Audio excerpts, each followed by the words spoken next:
The objective with alternative technologies like this fish wheel is to facilitate sorting by species while the salmon are still alive.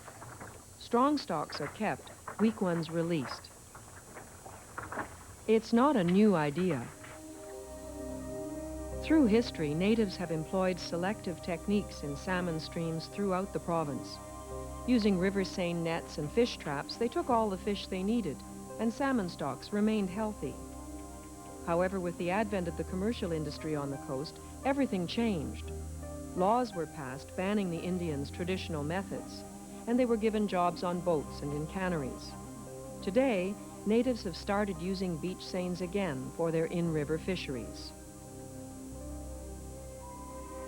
In the 1920s, companies built efficient commercial fish traps at the mouth of the Skeena to intercept migrating salmon. However, the owners of canneries and net boats saw a threat to their control of the resource and had in-river traps banned. The age of the commercial fleet had begun.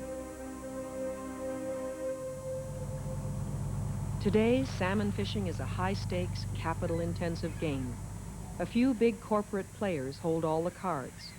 When more than 15 million salmon are caught each season, many people can't understand why there's such a fuss about a few thousand steelhead. Steelhead is, as it's often portrayed as a conservation problem, when in fact it's not. What we're dealing is with an allocation problem. The steelhead catches on the Skeena River by the commercial fleet have not changed over the last 25 years. This is according to DFO and provincial figures. What we're looking at is changes in economies in the North Coast, whereby economies in the central interior are looking to develop sport fishing and, opportunities and economic development based on sports fishing. Pressure is therefore being put on the commercial fishing industry to release more steelhead to get upriver. Anglers, however, aren't just crying for a bigger piece of the pie. They're fighting to save a vanishing treasure. Although the annual catch of Skeena steelhead by the commercial fleet has been constant, the proportion this represents of the remaining fish has risen dangerously. The difference between intercepting 1/4 and 1/2 of a remnant wild population can be the difference between survival and extinction. Responding to public concern, DFO initiated an experimental steelhead rescue program in 1992. Some gill netters tried saving steelhead from their nets and passing them onto a rescue boat. Although about 400 fish were eventually released to continue up the Skeena, the token project was less of a conservation measure than it was a public relations effort. First tagged steelhead released from the commercial fishery was caught just this week up in the Kitwanga area, about 100 miles upstream of the commercial fishery.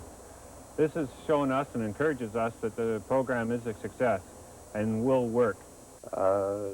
Trying to get them out of gill nets is a little unrealistic. A lot of the fish are going to be killed in a gill net, and taking them out is not going to be easy on them in any event.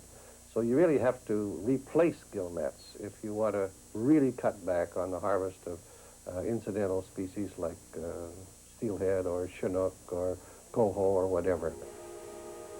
For threatened salmonid populations on the Skeena, the status quo spells disaster. Their future depends on people's willingness to change. We've done all the adapting we could possibly do as sports fishermen, and the commercial fishery is just beginning. The Indian fishery seems to be cooperating. They seem to be starting to use, traps and weirs, and that's the answer. The commercial fishery, in order to survive, has to change too. It has to make changes. That's the only permanent thing in the world is change. And unless you are prepared to do it, you're going to hurt somebody.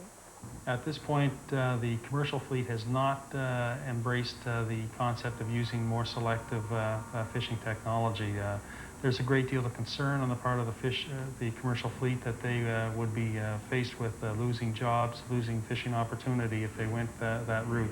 That's created some more problems for us in meeting our commitment to the 50% reduction. We're going to have to seek ways of meeting that within the context of the existing fleet and how we are going to alter their fishing patterns, working with them to do that in order to meet the 50% reduction. I've been writing about recreational fishing for 40 years. And in that time, I've seen the Department of Fisheries go from ignoring recreational fishermen or sportsmen to tolerating the sportsmen to holding them at bay. Now they're in a sort of a watchdog position where they seem to be hiring the PR the directors and managers that are yesing us to death, buttering us all up, but still not listening to our recommendations.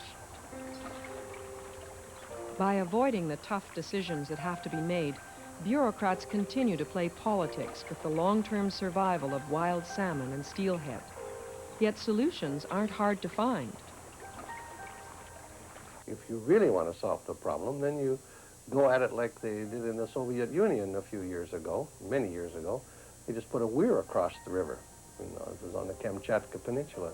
They just put a weir across the river, and all the fish have got to come through the weir, and that's it. You don't have any nets to worry about. You can select which ones you're going to harvest and which ones you're going to let go upstream.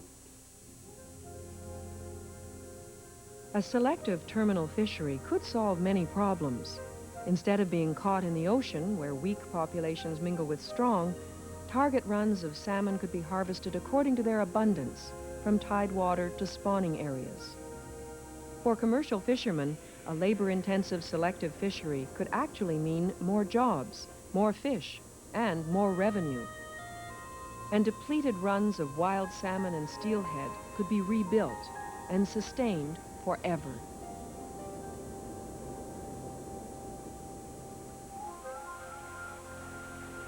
Wild steelhead are too precious